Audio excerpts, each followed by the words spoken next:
നമസ്കാരം. ഓണനാളിൽ വളരെ സന്തോഷമാണ് ഈ കലാകാരന്മാരുടെ അടുത്ത് ചേരുക എന്നുള്ളത്. പ്രത്യേകിച്ച് ഒരു കുടുംബത്തിലെ സർഗ്ഗപ്രതിഭകൾ രണ്ടുപേരും കൂടി ഒരുമിച്ചിരിക്കുമ്പോൾ സംവിധായകനും നടനുമായ ശ്രീകാന്ത് മുരളി, ഒപ്പം സംഗീതജ്ഞയും ഗായികയുമായ സംഗീത ശ്രീകാന്ത്, രണ്ടുപേർക്കും സ്വാഗതം. എന്തായാലും ചോദ്യം ചോദിക്കുന്നതിന് മുമ്പ് ഞാനൊന്ന് ചുരുങ്ങിയ വാക്കുകളിൽ രണ്ടുപേരും ഒന്ന് അടയാളപ്പെടുത്താം. കാരണം നമുക്ക് വേറെ കുറേ കാര്യങ്ങളാണല്ലോ സംസാരിക്കാനുള്ളത്. ഇദ്ദേഹത്തെ ശ്രീകാന്ത് മുരളി നമ്മൾ ഒരുപാട് സിനിമകളിൽ കണ്ടിട്ടുണ്ട്. വളരെ കൺവിൻസിംഗ് ആയി അദ്ദേഹം പോലീസ് ഉദ്യോഗസ്ഥനാണ്, വക്കീലാണ്, ഫോറൻസിക് സർജനാണ്. ചെയ്യുന്ന ജോലി കണ്ടാത്തൊന്നും ഈ ജോലി ചെയ്തുകൊണ്ടിരിക്കുകയാണ്. ഇപ്പുറത്തിരിക്കുന്ന ആൾ അദ്ദേഹത്തിൻ്റെ ഭാര്യ എന്ന് പറഞ്ഞ് പരിചയപ്പെടുത്തേണ്ട ഒരാളെ അല്ല. 90കളിൽ തന്നെ ഏറ്റവും മികച്ച രീതിയിൽ ദേശീയ തലത്തിൽ തന്നെ വലിയ ഒരു സംഗീത യാത്രയിൽ നമ്മുടെ ദേശീയ തലത്തിൽ തന്നെ അടയാളപ്പെടുത്തിയ ഒരു വ്യക്തിയാണ്. ഈ രണ്ടുപേരുമാണ് ഇന്ന് പല വിശേഷങ്ങൾ പങ്കുവെക്കാനായി നമ്മളോടൊപ്പം എത്തിച്ചേർന്നിരിക്കുന്നത്. എന്തായാലും വളരെ സന്തോഷമാണ് നിങ്ങൾ രണ്ടുപേരും ഒരുമിച്ച് നമ്മളോടൊപ്പം ഈ കാര്യങ്ങളൊക്കെ പങ്കുവെക്കാൻ എത്തിയത്. പ്രീ ഡിഗ്രി കാലത്ത് തന്നെ എനിക്ക് സിനിമ വേണമെന്ന് തിരിച്ചറിഞ്ഞുകൊണ്ട് KG ജോർജിൻ്റെ പാളയത്തിലോട്ട് ഒരു സിംഹത്തിൻ്റെ മടയിലേക്ക് ചെല്ലുകയാണ്. പിന്നെ നമുക്ക് ഒരുപാട് സ്ഥലങ്ങളിൽ പറഞ്ഞിട്ടുള്ളതാണ് പ്രിയദർശനുമായിട്ടുള്ളൊരു ലോങ് അസോസിയേറ്റ് 96 തൊട്ടുള്ള കാര്യങ്ങൾ. ഇപ്പോൾ ആ യാത്ര ഒരു നടൻ എന്നുള്ള രീതിയിൽ അടയാളപ്പെടുത്തി നിൽക്കുകയാണ്. നമ്മളുടെ ഒരു സിനിമാ ജീവിതത്തെ വെച്ച് നോക്കുമ്പോൾ അന്നത്തെ ആ വിപ്ലവത്തിൻ്റെ അന്നുള്ളിലൊരു ഫയറുള്ളതാണ് നമ്മൾ ഇതിനേക്ക് ഇറങ്ങി തിരിച്ചത്. അത് എവിടം വരെ എത്തിയിരിക്കുന്ന ആ യാത്ര? ഇന്നും അതേ ഫയറിലാണെന്നാണ് എൻ്റെ വിശ്വാസം. പിന്നെ ഇത്രയും നാളത്തെ ഓട്ടം കൊണ്ടുണ്ടായിട്ടുള്ളൊരു ഒരു ഒരു ഒരു പക്വതയും ഒക്കെ വേണമല്ലോ. അതുകൊണ്ട് തന്നെ കുറച്ചുകൂടി ആലോചിച്ചിട്ടൊക്കെയാണ് പരിപാടികൾ കിടക്കേണ്ടത്. അല്ലെങ്കിൽ ഇപ്പോൾ അന്നൊരു നമ്മുടെ ഒരു ഫാസിനേഷൻ്റെ പിന്നാലെ പോവുക എന്നത് മാറിയിട്ട് കുറേ കൂടി സ്പെസിഫിക് ആയിട്ട് ഒരു പ്രോജക്റ്റിനെ കുറിച്ച് ആലോചിക്കുക. അതിൻ്റെ ഇപ്പോൾ നിറയെ സിനിമകൾ ഈ കഴിഞ്ഞ ഒരു വർഷം തന്നെ 200 ചില്ലാനും സിനിമകൾ സെൻസറിങ് കഴിഞ്ഞു എന്നാണ് അറിഞ്ഞത്. അപ്പോൾ ഒരു വർഷം 365 സിനിമയേ ഉള്ളൂ. അപ്പോൾ 200 സിനിമ റിലീസായാൽ ഒരു സിനിമയ്ക്ക് 2 ദിവസം പോലും തിയേറ്ററിൽ കിട്ടില്ല. അപ്പോൾ അങ്ങനെ ഒരു വളരെ കൃത്യമായ കണക്കുകളുടെയും കൂടി ഒരു ലോകത്താണ് നമ്മൾ ജീവിക്കുന്നത്. അപ്പം ആ ഫാൻറ്റസിയും ഫാസിനേഷനും ഒക്കെ മാറിയിട്ട് കുറച്ചുകൂടെ സ്പെസിഫിക് ആയിട്ട് ചിന്തിക്കാൻ പറ്റുന്നുള്ളതാണ് ഇപ്പോഴത്തെ യാത്ര എത്തി നിൽക്കുന്നൊരിടം. പ്രധാനമായിട്ട് സംഗീത യാത്രയിലോട്ടൊന്ന് ഞാനൊന്ന് ഷിഫ്റ്റ് ചെയ്തോട്ടെ. കാരണം നല്ല 90കളിൽ നമുക്കറിയാം ശ്രേയാ ഘോഷാൽ പങ്കെടുത്തൊരു അതിന് ശേഷമുള്ള ആ വളരെ ടൈമിലേക്ക് ശരിക്കും പറഞ്ഞാൽ സോഷ്യൽ മീഡിയയൊക്കെ ഉണ്ടായിരുന്നതിൽ എനിക്കൊന്ന് ആ കാലം ഇച്ചിരി അണ്ടർ റേറ്റഡ് ആയിപ്പോയി. ശരിക്കും പറഞ്ഞാൽ ഇപ്പം നമ്മൾ നോക്കും, ഇപ്പോഴാണെങ്കിൽ വലിയ രീതിയിൽ ആഘോഷിക്കപ്പെട്ടായിരുന്നു ഇപ്പോഴത്തെ കണ്ടീഷനായിരുന്നെങ്കിൽ. അപ്പം ആ സമയത്ത് രാജ്യത്തെ അടയാളപ്പെടുത്തുന്ന രീതിയിൽ തൻ്റെ ശബ്ദം കൊണ്ട് അടയാളപ്പെടുത്തുക. ശരിക്കും പറഞ്ഞാൽ അന്ന് ഈ പറഞ്ഞ പോലെ ഏർലി 2000-ലാണ് ഞാൻ ഈ ഒരു സംഗീത റിയാലിറ്റി ഷോയിൽ കേരളത്തെ റെപ്രസെൻ്റ് ചെയ്തിട്ട് പോകുന്നത്. അവിടെ മെഗാ ഫൈനൽസിൽ ഞാൻ വിൻ ചെയ്തു. അപ്പോൾ അന്ന് ഞാൻ 11th പഠിക്കുകയാണ്. വെറും 16 വയസ്സാണ് എനിക്ക് അന്നുള്ളത്. അപ്പോൾ അതിനു മുന്നേ ശ്രേയാ ഘോഷാലും ബേലാഷിൻ്റെ അവരൊക്കെ മത്സരിച്ച് വിജയിച്ച് ഒക്കെ ആ ഒരു ഇതിലാണ് ഞാൻ പോകുന്നത്. പക്ഷെ അന്ന് നമ്മളെ സംബന്ധിച്ച് ഇപ്പോൾ സാർ പറഞ്ഞ പോലെ അന്ന് സോഷ്യൽ മീഡിയയോ മറ്റു തരത്തിലുള്ള സങ്കേതങ്ങളോ ഒന്നും നമുക്കില്ല, റെഫറൻസിനോ ഒന്നുമില്ല. അപ്പോൾ ആകെ കൂടിയുള്ള ഒരു മുതൽ നമ്മൾ കുറച്ച് ഹിന്ദി പാട്ടിൽ കേട്ടിട്ടുണ്ട് എന്നുള്ളതാണ്. കുറച്ച് പാട്ടിൽ അറിയാം. ആ ഒരു ധൈര്യത്തിന് എൻ്റെ അച്ഛനും അമ്മയൊക്കെ വളരെ ഒരു എന്തൂസിയാസ്റ്റ് ആയിട്ടുള്ള ആൾക്കാരായിരുന്നു. ആർട്ടിനെയും മ്യൂസിക്കിനെയൊക്കെ ഒരുപാട് ഇഷ്ടമുള്ള. അപ്പോൾ അവരെ കൊണ്ട് കഴിയുന്ന രീതിയിൽ മോളെ എങ്ങനെ എക്സ്പോഷർ കൊടുക്കാം എന്നുള്ളൊരു ചിന്തയിലാണ് അങ്ങ് ഇറങ്ങി പുറപ്പെടുകയായിരുന്നു അന്ന്. സംഗീതത്തിന് ഒരു വലിയ പ്രാധാന്യമുണ്ട്, ജീവിതത്തിലും പ്രാധാന്യമുണ്ട്. അങ്ങനെ എന്നെ പ്രേരിപ്പിച്ച ഒരാളും കൂടിയാണ്.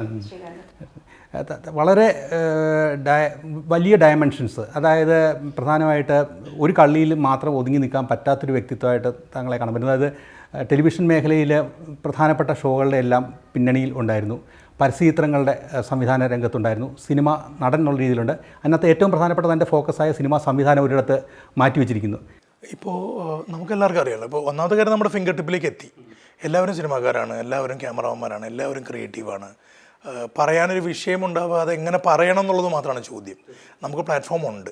അപ്പം അത് അത്ര കണ്ട് നിസ്സാരമായി കരുതുന്നൊരു ഇടം കൂടിയാണിത്. അപ്പോൾ നമ്മൾ എത്രമാത്രം ഗൗരവത്തോടെ ഇതിനെ കാണുന്നോ, ചിലപ്പോൾ ഒരു പക്ഷേ നമ്മൾ കാണുന്ന നേരെ ഓപ്പോസിറ്റ് വളരെ ലൈറ്റായിട്ട് ഇതിനെ കാണുകയും മുഖമില്ലാതെ പ്രതികരിക്കുകയും ചെയ്യുന്ന കാലം കൂടിയാണ്. അപ്പോൾ ആ ഒരു ചലഞ്ചുണ്ട്. തന്നെയല്ല, സിനിമയെക്കുറിച്ച് പറയുമ്പോൾ സിനിമ നമ്മളൊരു തിരക്കഥയുടെ പിന്നാലെ പോകുമ്പോൾ ആ തിരക്കഥ സിനിമയാവുന്നതുവരെ നമുക്ക് ആ ഒരു തിരക്കഥയേ ഉള്ളൂ. ഒരു 6 മാസം ഒരു 9 മാസമൊക്കെയാണ് നമ്മളൊരു തിരക്കഥയുടെ പിന്നാലെ ഇരിക്കുക.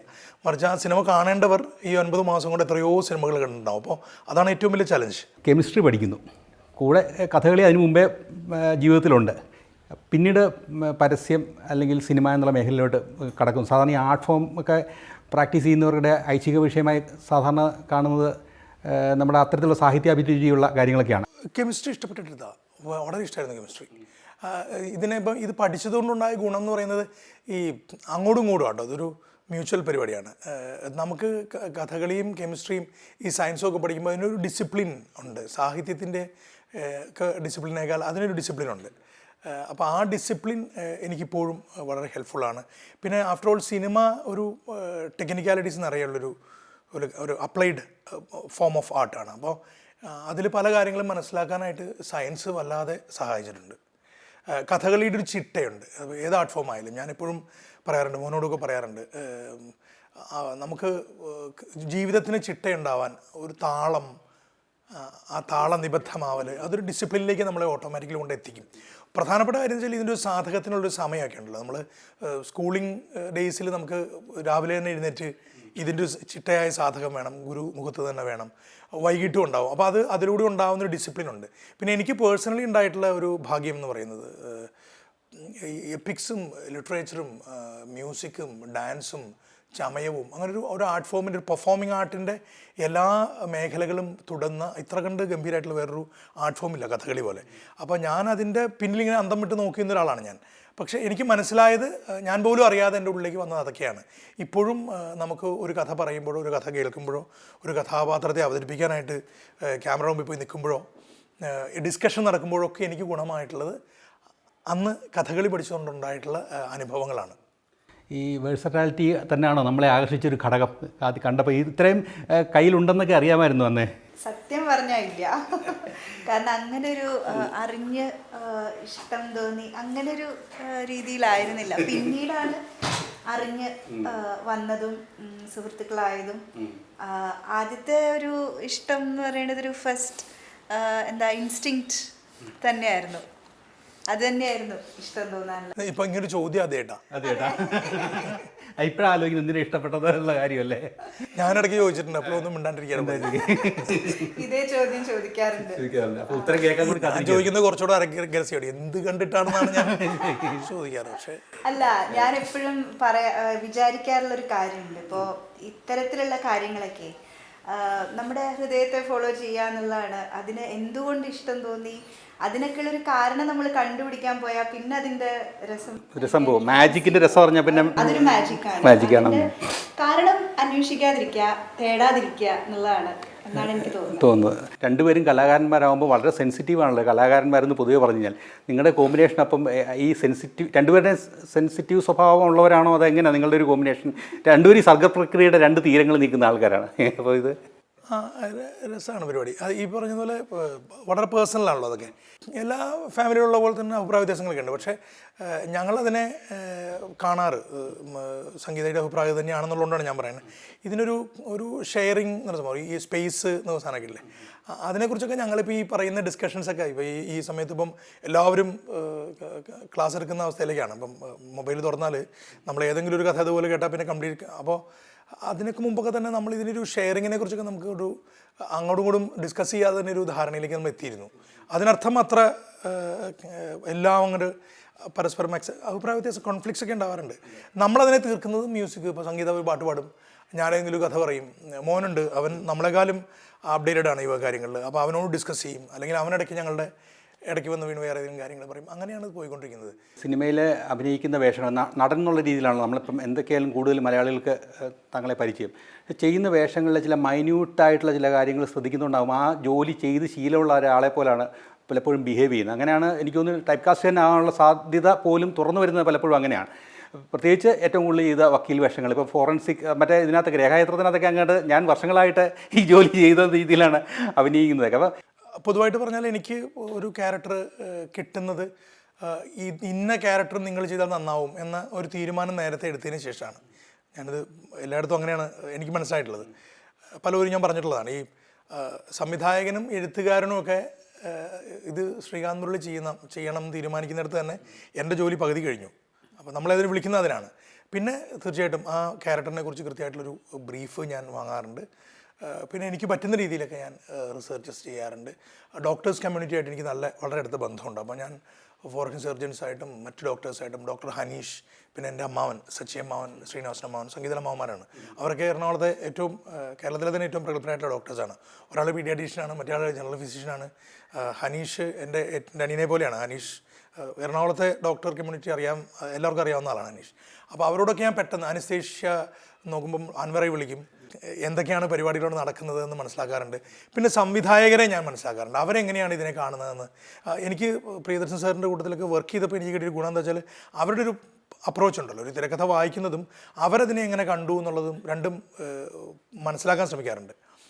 അതിനുശേഷം ഓട്ടോമാറ്റിക്കലി എനിക്കറിയില്ല, ഈ പറയുന്ന പോലെ അതങ്ങ് സംഭവിക്കാറാണ് പതിവ്. പ്രധാനമായിട്ട് ഓണമാണല്ലോ. പിന്നെ ഓണത്തെക്കുറിച്ച് നമ്മൾ പറയും, ഓണം സംഗീതമായിട്ട് അഭേദ്യമായ ബന്ധമാണുള്ളത്. GSB കമ്മ്യൂണിറ്റി എന്ന് പറയുമ്പം ഓണം വേറൊരു ഇതാണ്, എൻ്റെ ഇതിലാണ് നിൽക്കുന്നൊരു കലോത്സവമാണ്. ഈ നമ്മുടെ ചെറുപ്പകാലത്തൊക്കെ നമ്മൾ ഈ കാണുന്ന പോലെയുള്ള ഗൃഹാതിരത്വ സ്മരണകളിലൊന്നും ചിലപ്പോൾ ഓണം അത്രയ്ക്ക് തുന്നിച്ചേർക്കപ്പെട്ടിട്ടുണ്ടാവില്ലല്ലേ. എന്നാലും നമുക്ക് ഓണപ്പാട്ടുകളൊക്കെ നമ്മുടെ മനസ്സോട് ചേർന്ന് നിൽക്കും. ഗായിക എന്നുള്ള രീതിയിൽ സ്വാഭാവികമായിട്ടും, പക്ഷേ ഓണപ്പാട്ടിനെ നമുക്ക് തള്ളി പറയാനായിട്ട് പറ്റത്തുമില്ല അല്ലേ. പക്ഷെ ഞാൻ ഓണമായിട്ടൊരു അഭേദ്യമായ ബന്ധം എനിക്ക് മറ്റൊരു രീതിയിലുണ്ട്. അതെന്താണ്? ഞാൻ ജനിച്ചത് തിരുവോണം നാളിൽ. തിരുവോണത്തിലാണ് സംഗീതയുടെ ബർത്ത്ഡേ ആണല്ലേ. ഞാനൊരു തിരുവോണംകാരനാണ്. അപ്പം 3 പേരായി, മാവേലിയും ശ്രീജിത്തും സംഗീതയും. അപ്പം നമുക്ക് ആ ഓണം എന്ന് കേൾക്കുമ്പോൾ നമുക്ക് ഇഷ്ടപ്പെട്ട ഒരു പാട്ട് മനസ്സിലേക്ക് ഓടി വരുന്നത് ഏതായിരിക്കും? ഒരു 2-3 കൊല്ലം മുമ്പ് ആകാശവാണിക്ക് വേണ്ടിയിട്ട് ബിജുപാലിൻ്റെ സംഗീതത്തിൽ ഒരു മനോഹരമായിട്ടുള്ളൊരു ഓണപ്പാട്ട് ഞാനും സുദീപേട്ടനും കൂടിയിട്ട് പാടിയൊരു ഓണപ്പാട്ടുണ്ട്. പൊന്നോണമുറ്റത്ത് പൂക്കളം തീർക്കുവാൻ കുന്നോളം പൂക്കൾ ഞാൻ കൊണ്ടുവന്നു, എൻ കിനാമുറ്റത്ത് പൊന്നോണം തീർക്കുവാൻ അതിലൊരു തുമ്പപ്പൂ ഞാനെടുത്തു. പുതിയ സിനിമാ വിശേഷങ്ങൾ എന്തൊക്കെയാണ്? April 19th ദ റൈഡ് എന്നൊരു പടം വരുന്നുണ്ട്. പിന്നെ ഇപ്പം ഷൂട്ടിംഗ് നടന്നുകൊണ്ടിരിക്കുന്നത് ഹാഫ് എന്നൊരു പടമാണ്, നമ്മുടെ ഫ്രാഗ്രൻസ് നേച്ചറിൻ്റെ പടം. ഹാഫ് രാജസ്ഥാനിലായിരുന്നു ഷൂട്ടിംഗ്. പിന്നെ ഒറ്റക്കൊമ്പനുണ്ട്, സലീം മുഹമ്മദിൻ്റെ ഫിലിമുണ്ട്, പത്മകുമാറിൻ്റെ ഫിലിമുണ്ട്, സർവം മായയുണ്ട്, കത്തനാരുണ്ട്, ഒരു തമിഴ് ഹിന്ദി ഒരു ബൈലിംഗ്വൽ ഫിലിമുണ്ട്, വരാഹി എന്നൊരു തെലുങ്ക് പടമുണ്ട്. നമ്മുടെ സംവിധാന മോഹം അതുകൊണ്ടൊന്ന് സൈഡിൽ മാറ്റി വെച്ചിരിക്കുകയാണ്. സംവിധാന മോഹം അല്ല, തീർച്ചയായിട്ടും സംവിധാനം ചെയ്യണം. അത് ഈ സിനിമയിൽ അഭിനയിക്കാൻ കിട്ടുന്ന അവസരങ്ങൾ, നമ്മുടെ ഒരു അവസരം വേണ്ടെന്ന് വയ്ക്കുമ്പോൾ അവിടെ എത്രയോ പേരുടെ ഒരു അവസരത്തിന് വേണ്ടി കാത്തു നിൽക്കുന്നുണ്ട്. അപ്പം ഒരു അവസരം കിട്ടലിൻ്റെ ഗൗരവം എന്താണെന്ന് എനിക്കറിയാം. അതുകൊണ്ട് കിട്ടുന്ന അവസരങ്ങൾ ഉപയോഗിക്കാൻ തന്നെയാണ് തീരുമാനിച്ചിട്ടുള്ളത്. അപ്പോൾ അതിൻ്റെ ഭാഗമായിട്ടാണ് ഞാൻ നേരത്തെ പറഞ്ഞത്, നമ്മളെ വിളിക്കുന്നത് കൃത്യമായി ആ ക്യാരക്ടർ നമ്മൾ ചെയ്യണമെന്ന് ആഗ്രഹിച്ചിട്ടാണെന്ന് പറയുന്ന അവസ്ഥ ഇപ്പോൾ ഉണ്ട്. അപ്പോൾ അതിപ്പോൾ ഉള്ളപ്പോൾ മാക്സിമം അത് എക്സ്പ്ലോയിറ്റ് ചെയ്യുക എന്നുള്ളതാണ്. ഡിസ്കഷൻസ് ഉണ്ട്, അധികം താമസിയാതെ സംവിധാനം പരിപാടികൾ ചെയ്യണമെന്നുണ്ട്. അടുത്തിടയ്ക്ക് ഏറ്റവും കൂടുതൽ വൈറലും ട്രെൻഡിങ്ങും ആയതൊരു സിനിമയൊക്കെ ഉള്ള പരസ്യ ചിത്രമാണ്. മോഹൻലാലിനെ വല്ലാത്തൊരു ഇതിനകത്ത് മുഴുകി നിൽക്കുമ്പം നമ്മൾ ആ സുന്ദരൻ എന്നുള്ള പദം അങ്ങനെ പാടി നമ്മൾ അതിനോട് ഇങ്ങനെ ലയിച്ച് നിൽക്കണം. അപ്പം പിന്നെ പ്രകാശ് വർമ്മ ഇങ്ങോട്ട് വന്ന് ചേട്ടാന്ന് വിളിക്കുമ്പോഴാണ് നമ്മൾ അതിനകത്ത് ഉണർന്ന് പെട്ടെന്ന് ഷോക്ക് അടിച്ച പോലെ തിരിച്ചു വരുന്നത്. അത്രത്തോളം ബ്ലെൻഡിങ് ആയിരുന്നു. വലിയൊരു ബ്ലെസ്സിങ് ആയിട്ട് കാണുന്നു. എന്താ പറയുക, യൂണിവേഴ്സിനോടും എൻ്റെ മ്യൂസിക് കമ്പോസറായിട്ടുള്ള ബിജുപാലിനോടും ഒരുപാട് നന്ദിയുണ്ട്. കാരണം നമ്മളിപ്പോൾ സിനിമകളിലും ഒക്കെ പാടിയിട്ടുണ്ട്, എത്രത്തോളം അത് ആൾക്കാരും കൂടി അക്സെപ്റ്റ് ചെയ്യുമ്പോഴാണല്ലോ ഒരു കലാകാരന് റിയൽ ആയിട്ടുള്ളൊരു അംഗീകാരം അല്ലേ, അംഗീകരിക്കപ്പെടൽ എന്നുള്ളത്. അത് ജനങ്ങളും കൂടി ആസ്വാദകരും കൂടി അത് അക്സെപ്റ്റ് ചെയ്യുമ്പോഴാണ്.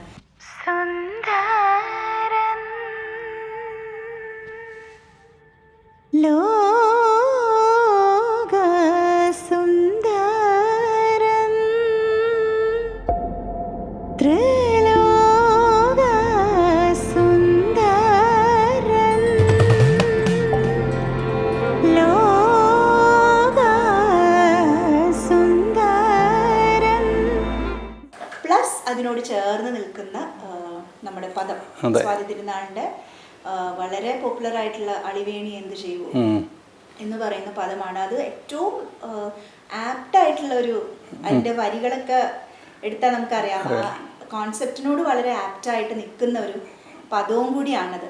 അത് വിജയേട്ടൻ്റെ തന്നെ ചോയ്സാണ് ആ പദം എടുത്തത്. അങ്ങനെ എല്ലാം ഒത്തു വന്നു, വളരെ ഗംഭീരമായിട്ട് സ്വീകരിക്കപ്പെട്ടു.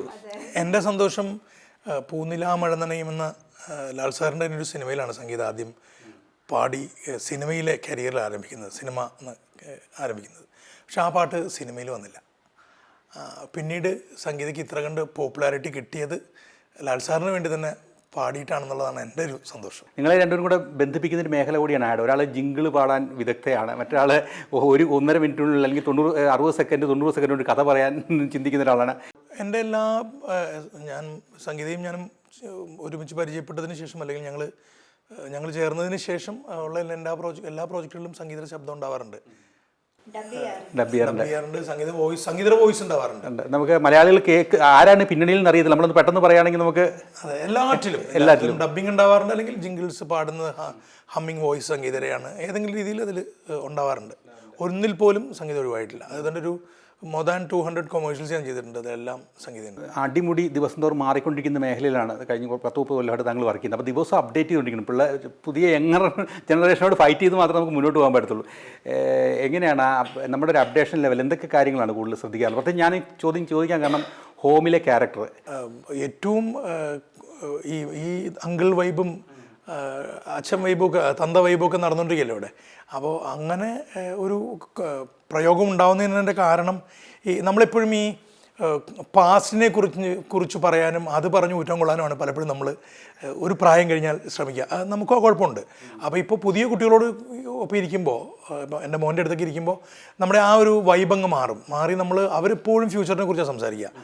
അപ്പോൾ അതാണ് ഏറ്റവും പ്രധാനമായിട്ട്. ഇപ്പോൾ എൻ്റെ ഒരു അഭിപ്രായമായിട്ട് ചോദിക്കുകയാണെങ്കിൽ ഞാൻ പറയുക, നമുക്കെപ്പോഴും പ്രയോജനപ്പെടുക ഫ്യൂച്ചറിനെ കുറിച്ച്, ഭാവിയെക്കുറിച്ച് സ്വപ്നങ്ങൾ കാണുന്ന, ഭാവിയെക്കുറിച്ച് പറയുന്നവരുടെ ഒപ്പമാണ് ഉണ്ടാവേണ്ടതെന്നുള്ള തിരിച്ചറിവാണ് എനിക്കുണ്ടായത്. പലപ്പോഴും നമ്മൾ അറിയാണ്ട് നമ്മളിതൊക്കെ കണ്ടതാണെന്ന് കുറേ ഞാനും പറഞ്ഞതാ.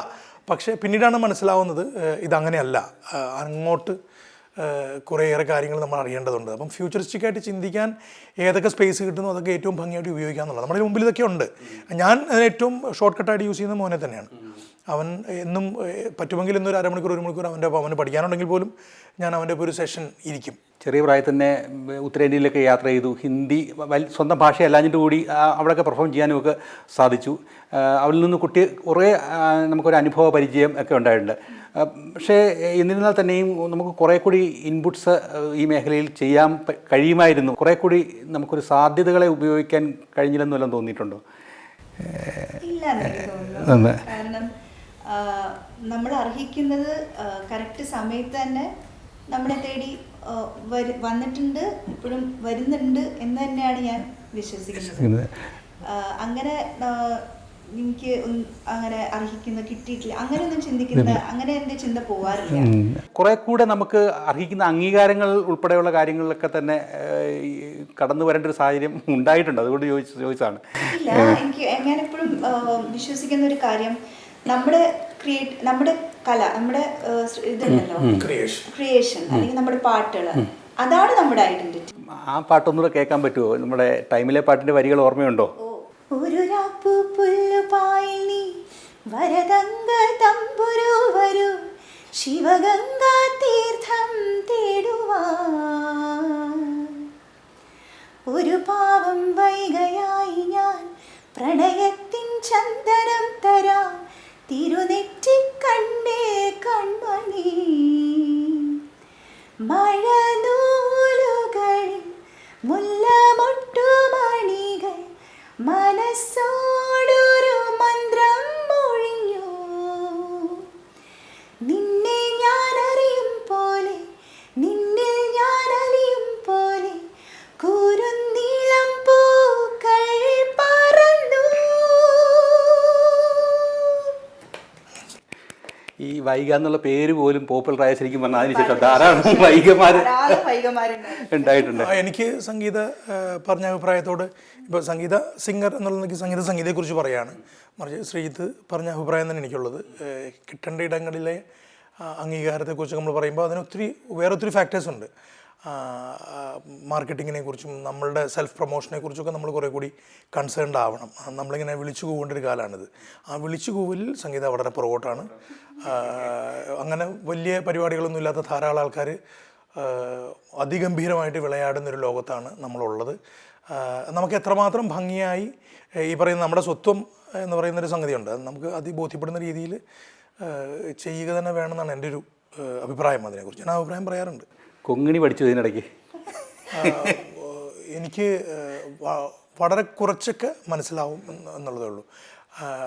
കാരണം ഈ കൊങ്കണി സംസാരിക്കുന്നവരുടെ ഒരു ഞാൻ ചെല്ലുമ്പോൾ എനിക്ക് സംഗീതയുടെ വീട്ടിലായാലും ഞാൻ ചെല്ലുമ്പോഴത്തേക്കും അവർ നേരെ സ്വിച്ച് ചെയ്ത് അത് ഒരു ദുരൂഹമായി സൂക്ഷിക്കണം. കാരണം ഇവർ ഹിന്ദി പഠിക്കുന്നുണ്ട്, മലയാളം പഠിക്കും, നമുക്ക് തമിഴ് അറിയാം, കുറച്ച് നാൾ ബാംഗ്ലൂരിൽ താമസിച്ചാൽ കന്നഡ മനസ്സിലാവും. ഇത്രയും ഇടവഴി ജീവിച്ചിട്ടും നമുക്ക് ഇതിനെ അങ്ങ് പിടിക്കാൻ പറ്റിയിട്ടില്ല. കുറച്ച് വാക്കുകൾ എനിക്കറിയാമെന്നുള്ളൂ. അത് ഒത്തിരി പ്രാവശ്യം നമ്മളൊരു ഭാഷ എപ്പോഴാണ് പഠിക്കുക, ആ വാക്ക് പല വട്ടം ഉപയോഗിക്കുമ്പോൾ അതെവിടെയാണ് ആ വാക്ക് ഉപയോഗിച്ചതെന്ന് മനസ്സിലാക്കുമ്പോഴാണ്. ഇപ്പം ഫേസ് എന്ന് പറഞ്ഞാൽ ഒരു വട്ടം പറഞ്ഞാൽ മനസ്സിലാവില്ല, 3 പ്രാവശ്യം പറയുമ്പോഴാണ് ഇരിക്കൂ എന്ന് പറഞ്ഞാണ് മനസ്സിലാവുക. എൻ്റെ ഒരു പ്രത്യേക സാഹചര്യത്തിൽ ഞാൻ ഇതുവരെ ആ ഒരു പ്രാവശ്യം പറഞ്ഞ വാക്ക് കഴിഞ്ഞ 20 വർഷമായിട്ട് രണ്ടാമത് പറഞ്ഞിട്ടില്ല. അതുകൊണ്ട് ഞാൻ ഭാഷ പഠിക്കാൻ ശ്രമിക്കാൻ നിർത്തി. പിന്നെ ഞാൻ ഇടയ്ക്കൊരു ചാരനെ വെച്ചിട്ടുണ്ട് മോൻ. അവന് മലയാളം അറിയാം, കൊങ്കണി അറിയാം. അവൻ കൊങ്കണി സംസാരിക്കില്ല, പക്ഷെ അവന് കൊങ്കണി കൃത്യമായിട്ട് അറിയാം. അപ്പോൾ സംഗീതയുടെ വീട്ടിൽ എന്തെങ്കിലും എന്നെക്കുറിച്ച് സംസാരിച്ചിട്ടുണ്ടെങ്കിൽ വൈകുന്നേരം ഞാൻ അവനൊരു ചായ മേടിച്ചു കൊടുക്കും. ഞാൻ വിവരങ്ങളൊക്കെ അറിയാം. ഗൃഹാതിരത്വ സ്മരണകൾ നിറയുന്നൊരു കാലമാണല്ലോ ഓണത്തിൻ്റെ എന്ന് പറയുമ്പോൾ. ഓണം എന്താണ് നമ്മുടെ മനസ്സിലേക്ക്, കുട്ടിക്കാലത്തെയോ എന്തിനാണ് കൊണ്ടിരുന്നത്? ഓണം ശരിക്കും മനസ്സിലാണ്. ഓണം എന്ന് ആലോചിക്കുമ്പോൾ തന്നെ നമുക്ക്, എന്നെ സംബന്ധിച്ചിടത്തോളം ഭയങ്കര ആഘോഷം അവിടെ തുടങ്ങിക്കഴിഞ്ഞു. ശരിക്കും പലയിടങ്ങളിലും ഈ ഓണത്തെക്കുറിച്ചിട്ടുള്ള ആൾക്കാർ പറയുന്ന സങ്കല്പങ്ങളുണ്ടല്ലോ, അതെല്ലാം സംഗീതം അനുഭവിച്ചിട്ടുള്ളതാണ്. നമ്മുടെ വീട്ടിലതൊക്കെ ഉണ്ട് ഇപ്പോഴും. ശ്രീജിത്ത് അങ്ങോട്ട് വീട്ടിലേക്ക് പോകണമാണല്ലോ. വീട്ടിലേക്ക് വന്നാൽ നിങ്ങൾക്ക് ഊഞ്ഞാൽ ആടാം, തലമപ്പന്ത് കളിക്കാം, ഗംഭീര സദ്യ ഉണ്ണാം. ഒരു 10-20 പേരോളം അവിടെ തലമപ്പന്ത് കളിക്കാൻ നിൽക്കുന്നുണ്ട്. ഉപ്പേരി കഴിക്കാം, തിരുവാതിര കളിക്കാം, രാവിലെ നീതിക്കാൻ ആളുണ്ട്. ഓണത്തപ്പൻ ആ അത്തം ചിത്തിര ജ്യോതി വിശാഖം ദിവസങ്ങളിലാണെങ്കിൽ പൂക്കളം ഇടാം. എല്ലാം എങ്ങനെയാണോ അത് അതുപോലെ നമ്മളിപ്പോഴും ആഘോഷിക്കുന്നുണ്ട്. സംഗീതത്തിൽ കണ്ടിട്ടുണ്ട്. സോ എനിക്കിപ്പോഴും പറയുമ്പോൾ ആൾക്കാരൊരു സിനിമാറ്റിക്, പക്ഷെ അങ്ങനെയല്ല, നമ്മളിപ്പോഴും അത് അതേ രീതിയിൽ അതിൻ്റെ സ്വത്വം ഒട്ടും ചോർന്നു പോകാത്ത രീതിയിൽ. അത്രയും മനോഹരമായ ഓണത്തിലൂടെ നമ്മൾ എത്തിക്കഴിഞ്ഞു. അപ്പം നമുക്ക് ആ ഓണത്തിൻ്റെ ഒരു പാട്ടിലൂടെ തന്നെ നമുക്ക് ആ മനോഹാരിതയ്ക്ക് കുറച്ചുകൂടെ മാറ്റി കൂട്ടാം അല്ലേ? പറനിറയെ പൊന്നളക്കും പൗർണമിരാവായി, പടിഞ്ഞാറേ പൂപ്പാടും അഴകിൻ പാൽക്കടലായി, നുരയിടുമലയിൽ നമുക്ക് തുഴയാം നമ്പിളി തോണി, തുഴഞ്ഞു ചെന്നാൽ കുളിച്ചു തൊഴുവാൻ തുമ്പപ്പൂങ്കാവ്, പൂവേ പൊലി പൂവേ പൊലി പൂവേ പൂവേ പൂവേ പൊലി പൂവേ പൊലി പൂവേ പൂവേ. എന്തായാലും വലിയ സന്തോഷം ഇത്രയും നേരം നമ്മളോടൊപ്പം സഹകരിച്ചുകൊണ്ട് ഇത്രയും അനുഭവങ്ങൾ പങ്കുവച്ചതിന്. ഓണാശംസകൾ. വലിയ സന്തോഷം. നമുക്കും വലിയ സന്തോഷം. അമൃത TV യുടെ എല്ലാ പ്രേക്ഷകർക്കും ഹൃദയം നിറഞ്ഞ ഓണാശംസകൾ ഞങ്ങൾ രണ്ടുപേരെയും.